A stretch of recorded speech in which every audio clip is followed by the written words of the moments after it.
سورۃ النساء کی آیت نمبر 154۔ الحمدللہ وکفی وسلام علی عبادہ الذین اصطفی،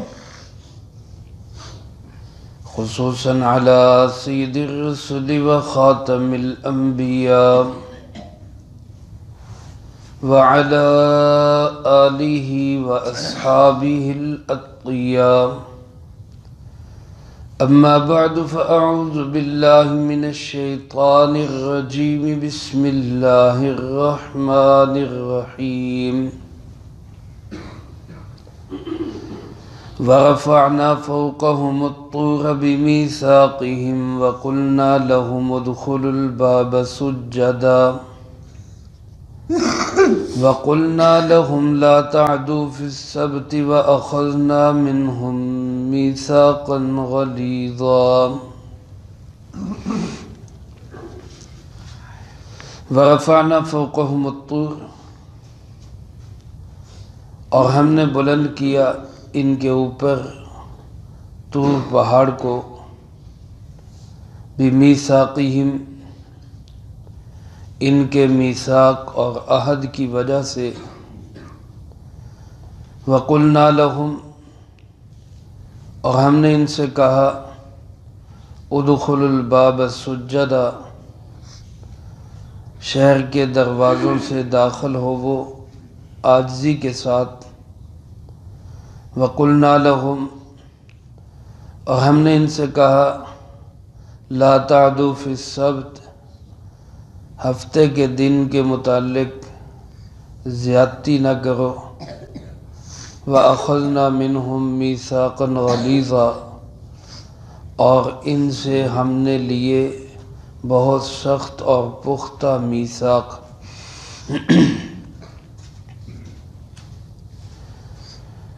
اس آیت مبارکہ میں بھی اللہ رب العالمین نے یہودیوں کی 3 بڑی بیماریوں کا ذکر کیا ہے، جیسا کہ اس سے پہلی آیات مبارکہ میں بھی اللہ رب العالمین نے ان کی شرارتوں، سازشوں اور ان کی خباثتوں کا ذکر کیا۔ مقصود اس تذکرے سے امت مسلمہ کو یہ بات سمجھانا ہے کہ جس قوم نے یہ حرکتیں شروع کی ہیں وہ قوم اللہ کی نگاہوں سے گر گئی ہے، باوجود ہے کہ ان کا بہت بڑا مقام تھا، انبیاء بنی اسرائیل علیہم السلام کی اولاد میں سے تھے، اس کے باوجود وہ رب العالمین کی نگاہوں سے گر گئے۔ تم خیال کرنا کہیں یہ حرکتیں، یہ شرارتیں، یہ خباثتیں یہ تمہارے اندر پیدا نہ ہو جائیں۔ ابھی نماز کے اندر جو آیات مبارکہ تلاوت کی گئیں ان میں بھی اللہ پاک نے اسی بات کا حکم دیا، لا تکونوا کالذین آذوا موسیٰ، اے ایمان والو ان لوگوں کی طرح مت بنو جنہوں نے حضرت موسیٰ علیہ السلام کو ستایا تھا، ان جیسے نہ بنو۔ میرے محترم دوستو، آج اس زمانے میں مجھے آپ کو اس بات پہ غور کرنے کی ضرورت ہے کہ یہ شرارتیں، خباثتیں، غلاظتیں کہیں ہمارے اندر پیدا تو نہیں ہو گئی، اور اگر ہو گئی ہیں تو فکر کریں اور ان چیزوں سے بچنے کی کوشش کریں۔ اگر نہیں پیدا ہوئی تو اللہ کا شکر ادا کریں اور آئندہ کے لیے بھی ہم احتیاط کریں یہ چیزیں ہمارے اندر پیدا نہ ہوں۔ جن 3 چیزوں کا ذکر ہے یہاں پر وہ یہ کہ بنی اسرائیل نے خود کہا، جب فرعون سے نجات ملی اور فرعون غرق ہو گیا اور یہ مصر سے اس غلامی سے نجات حاصل کر کے آگے چلے تو انہوں نے خود حضرت سیدنا موسیٰ علیہ السلام سے یہ کہا کہ ہمارے لیے اللہ رب العالمین سے کوئی قانون لے کر دیں تاکہ ہم اس کے مطابق زندگی گزاریں۔ اللہ رب العالمین نے حضرت موسیٰ علیہ السلام سے فرمایا کہ آپ کوہ طور پہ تشریف لائیں، اعتکاف کریں، وہاں آپ ٹھہریں، ہم آپ کو کتاب دے دیں گے۔ موسیٰ علیہ السلام 30 راتیں پھر 10 اور 40 راتیں وہاں ٹھہرے۔ اللہ پاک نے تورات جیسی عظیم کتاب عطا کی۔ تورات کا معنی ہی قانون ہے، لا، قانون۔ اس میں بہت ساری وہ باتیں، وہ احکامات تھے، وہ قوانین تھے کہ اب ان کے مطابق انہوں نے زندگی گزارنی تھی۔ چونکہ خود مانگا تھا، خود مطالبہ کیا تھا کہ جی ہمیں دیں، ہم چلیں گے۔ اللہ پاک کو یہ دعوے پسند نہیں ہے، بچنا چاہیے۔ عاجزی، انکساری اللہ کو بہت پسند ہے، لیکن ان کا اپنا دعویٰ تھا اور موسیٰ علیہ السلام کو پرزور اصرار سے انہوں نے کہا تھا جی ہمیں لے کے دیں، ہم چلیں گے۔ احکامات سخت آ گئے، تورات کے احکامات قرآن کریم کے احکامات سے سخت ہیں۔ ہمیں تو اللہ رب العالمین نے ہمارے پیارے آقا جناب محمد کریم صلی اللہ علیہ وآلہ وسلم کا صدقہ اور آپ کی برکت ہے، بہت معتدل شریعت عطا کی ہے، جس میں سختی بھی نہیں، جس میں بالکل نرمی بھی نہیں۔ لیکن ان لوگوں کو جو شریعت ملی اس کے احکامات سخت تھے۔ اب خود مانگ کر، خود طلب کر کے، خود دعویٰ کر کے پھر اب اس پہ عمل نہیں کر رہے، اب بس و پیش کر رہے ہیں جی ہم سے نہیں ہوتا، جی یہ سخت ہے، جی یہ وہ ہے نہیں۔ تو اللہ پاک فرماتے ہیں اس کے بدلے میں یہ سزا ملی کہ وَرَفَعْنَا فَوْقَهُمُ الطُّورَ، ہم نے طور پہاڑ کو ان کے اوپر بلند کر دیا۔ بعض آج کل جدیدیے جو ہیں، جو مغرب سے متاثر ہیں، وہ قرآن کی بھی ایسی تشریح کرتے ہیں جی وہ قبول کر لیں۔ اب وہ یہاں آ کر کہتے ہیں جی پہاڑ اوپر نہیں مسلط کیا تھا بلکہ یہ لوگ پہاڑ کے نیچے آ گئے، اس طرح کہ لگ رہا تھا کہ پہاڑ گر جائے گا۔ ایسا نہیں ہے۔ سورۃ اعراف کے اندر اللہ رب العالمین نے فرمایا وَإِذْ نَتَقْنَا الْجَبَلَ، جب ہم نے پہاڑ کو اکھاڑا۔ علماء نے لکھا ہے پورا پہاڑ ہی زمین سے اکھاڑ کے اللہ نے ان کے سروں پہ مسلط کر دیا تھا۔ اور اللہ پاک قادر مطلق ہے، وہ جو چاہے کر سکتا ہے۔ پہاڑ کھڑے ہیں تو کس کے حکم سے کھڑے ہیں؟ اللہ کے حکم سے کھڑے۔ پہاڑوں میں آپ جائیں تو آپ نے دیکھا ہوگا بعض دفعہ ایک بڑی چٹان وہ ایسے ڈھلان پہ کھڑی ہوتی ہے، چھوٹا سا پتھر اس کے نیچے ہوتا ہے۔ اب لگتا نہیں کہ یہ پتھر روک کے کھڑا ہے، اصل میں اس کو بڑی چٹان کو روک کے کون کھڑا ہے؟ اللہ رب العالمین۔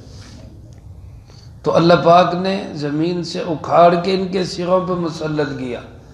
فرمایا بتاؤ اب مانتے ہو تو رات کو کہ نہیں مانتے؟ نہیں مانتے تو یہ ابھی گرتا ہے تمہیں پیس کے رکھ دیتے۔ یہ زبردستی نہیں ہے، یہ جبر نہیں ہے، یہ انہوں نے خود مانا تھا۔ آگے اللہ پاک نے فرمایا بِمِيثَاقِهِمْ، ان کے اپنے میثاق کی وجہ سے دین اسلام کے قبول کرنے میں کبھی بھی زبردستی نہیں رہی۔ ہمیشہ اسلام دعوت سے، ترغیب سے، تبلیغ سے پھیلا ہے، اخلاق سے پھیلا ہے۔ کسی کو تلوار گردن پہ رکھ کے مسلمان نہیں کیا گیا۔ ہاں جب اسلام قبول کر لے تو پھر اسلامی احکامات منوانے کے لیے ضرور جبر ہے۔ اب قبول کر لیے تو اب اسلام کے احکامات کو تسلیم بھی کرو، اس کے مطابق زندگی بھی گزارو۔ چنانچہ نماز نہ پڑھنے پہ بھی سزا ہے۔ بعض ائمہ کے نزدیک تو جو بے نمازی ہے، جان بوجھ کے نماز چھوڑتا ہے، اس کو قتل کرنا ضروری، حاکم وقت کے لیے لازم ہے کہ اس کو قتل کرے۔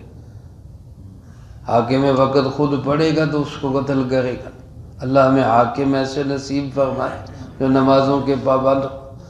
ہمارے امام اعظم ابو حنیفہ رحمۃ اللہ علیہ فرماتے ہیں بے نمازی کو قتل تو نہ کیا جائے لیکن اس کو تا وقت قید کر دیا جائے جب تک توبہ کر کے نماز شروع نہیں کرتا، اس کو قید کر دیا جائے۔ میرے محترم دوستو، یہ جبر نہیں ہے، یہ دین اسلام قبول کرنے کے بعد اس کے احکامات پہ چلانا ہے۔ اسی کے لیے ان کو طور کے نیچے لایا گیا کہ بھائی مانو ورنہ ہم تمہارے سروں پہ گراتے۔ یہ صورتحال تھی اس قوم کی۔ پھر دوسری بات اللہ پاک نے بتائی، ایک موقع ایسا آیا، اللہ کی کیسی لاڈلی قوم تھی کہ ان کو کمانے کی ضرورت نہیں تھی۔ آج ہمارے یہاں کیا کہتے ہیں جی کماتے ہیں کس لیے؟ کھانے کے لیے، اور کھاتے ہیں کس لیے؟ کمانے کے لیے۔ اسی گھن چکر میں ہماری زندگی پگھل رہی ہے۔ ان کو اللہ نے اس سے بھی بے نیاز کر دیا، آسمان سے کھانا اترا کرتا تھا،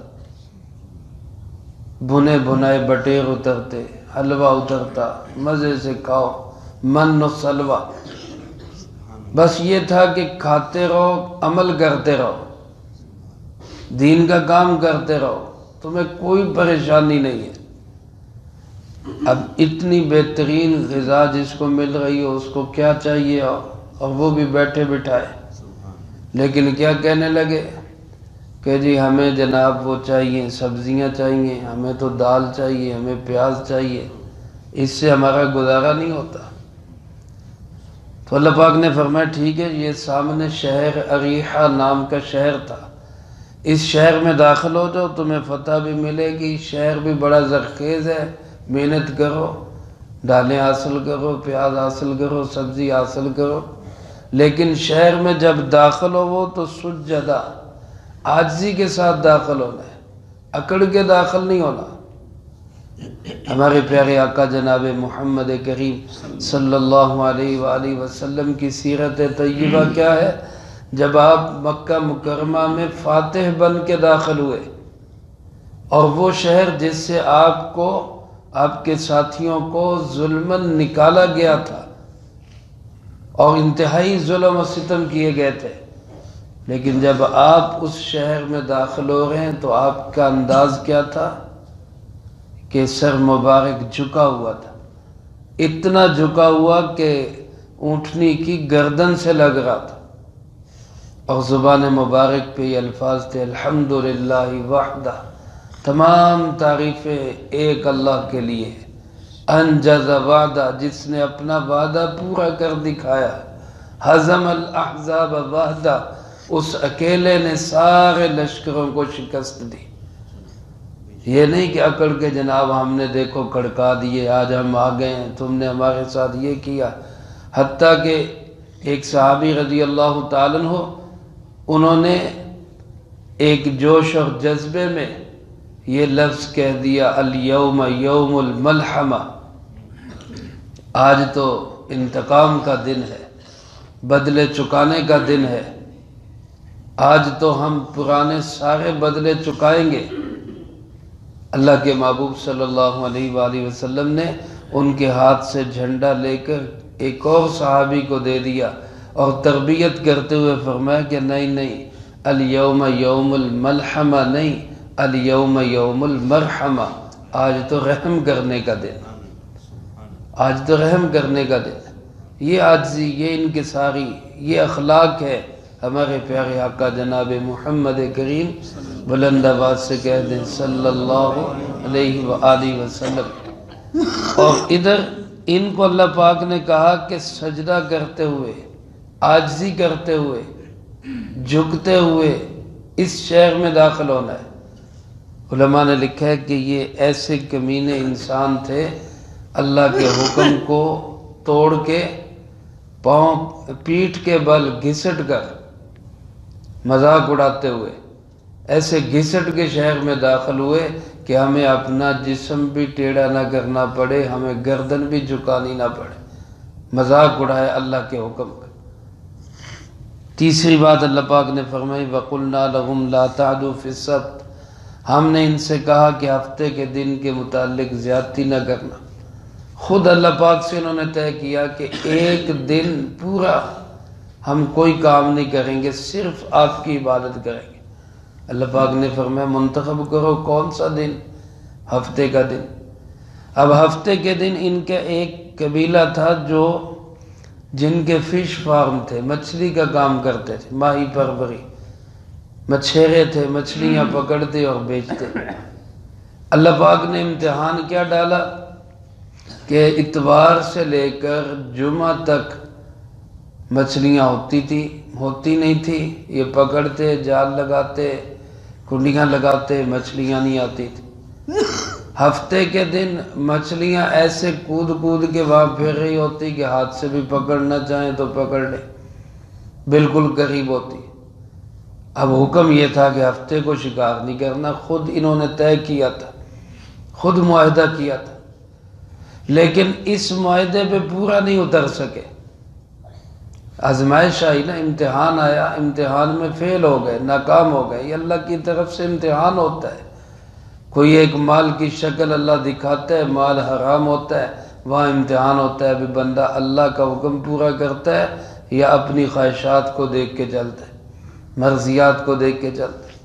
ایسا امتحان صحابہ پہ بھی آیا رضی اللہ تعالی مجمعین کہ قربان جائیں، کمال جماعت تھی جو اللہ نے اپنے محبوب صلی اللہ علیہ وسلم کو دی، ہر امتحان میں 100% کامیاب رہے، 100% کامیاب۔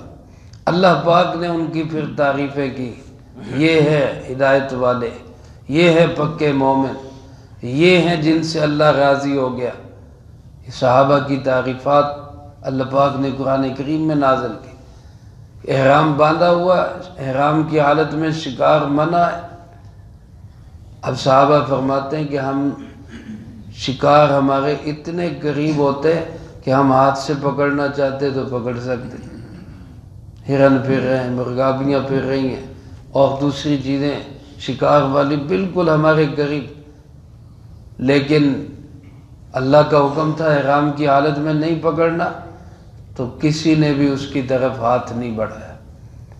ادھر یہ امتحان میں فیل ہو گئے کہ ہفتے کے دن مچھلیاں آئیں تو انہوں نے ہیلا کیا کہ پکڑنے کی بجائے سمندر کے کنارے چھوٹے چھوٹے تالاب بنا لیے اور ان مچھلیوں کو گھیر کے تالابوں میں لے آتے اور پیچھے راستے بند کر دیتے اور پھر اتوار کو نکال لیتے اور کہتے ہیں ہم نے ہفتے کو تو نہیں پکڑی، ہم نے تو اتوار کو پکڑی۔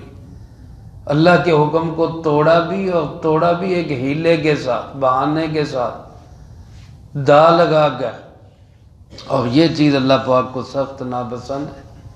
غلطی ہو جائے بندہ توبہ کر لے، نافرمانی ہو گئی، حکم عدولی ہو گئی، اللہ سے معافی مانگ لے، لیکن یہ انداز کہ جناب ایسے کر لو تب بھی کچھ نہیں ہوتا، ایسے کر لو تب بھی کچھ نہیں ہوتا، یہ اللہ کو ہرگز پسند نہیں ہے۔ یہ یہودیوں والا سٹائل ہے۔ تو ان عملوں کی وجہ سے اللہ پاک فرماتے ہیں ہم نے پھر ان پہ عذاب نازل کیے، اور یہ سب کچھ کیوں ہوا کہ اخذنا منہم میثاقا غلیظا، ان سے پہلے ان ساری چیزوں کے متعلق بڑے پختہ عہد لیے گئے تھے، معاہدوں کو توڑا تھا۔ جو قوم معاہدوں کو توڑتی ہے اللہ کی نگاہوں سے گر جاتی ہے۔ میرے عزیز دوستو، آج ضرورت اس امر کی ہے کہ ہم قرآنی ہدایات کے مطابق اپنی زندگی بنائیں۔ اب یہود کی یہ ساری سازشیں، حرکتیں قرآن کریم بتاتا ہے، اور قرآن کریم جب یہ بتا رہا ہے تو یقیناً کوئی شک و شبہ کی گنجائش، یہ چیزیں، یہ حرکتیں یہودیوں میں تھیں۔ اب ان کو مدارس سے چڑ کیا ہے کہ مدرسے ہوں گے، قرآن کھلے گا، قرآن کا درس ہوگا، بچوں کو بتایا جائے گا یہودی ایسے تھے، اور آج بھی یہودی ایسے ہی ہیں، ان میں بال برابر بھی فرق نہیں پڑا۔ ان سازشوں شرارتوں میں بڑے تو ہیں، کم نہیں ہوئے۔ اس لیے کہتے ہیں جی یہ چیپٹر ہی کلوز ہونا چاہیے، مدرسے سے بند کرو تاکہ کسی کو پتہ نہ چلے ہمارے باپ دادے کیسے تھے اور ہم کیسے۔ لیکن ان کا باپ بھی مدارس کو بند نہیں کر سکتا۔ یہ آواز چار داغ عالم گونجی ہے اور گونجتی رہے گی۔ یہودی پہلے بھی ذلیل قوم تھی، آج بھی ذلیل قوم، اور ہمیں ضرورت ہے کہ ہم ان کی حرکتوں، سازشوں، شرارتوں سے بچنے کی کوشش کریں تاکہ اللہ کی نگاہوں سے کہیں ہم بھی گر نہ جائیں۔ اللہ مجھے آپ کو سب کو ان تمام بری عادات سے بچنے کی توفیق نصیب فرمائے، جو کہا سنا اس کو زندگی میں لا کے دوسروں تک پہنچانے کی توفیق عطا فرمائے۔ اللہم انت السلام ومنک السلام، تبارکت ربنا وتعالیت یا ذا الجلال والاکرام، اللہم اعنا علی ذکرک و شکرک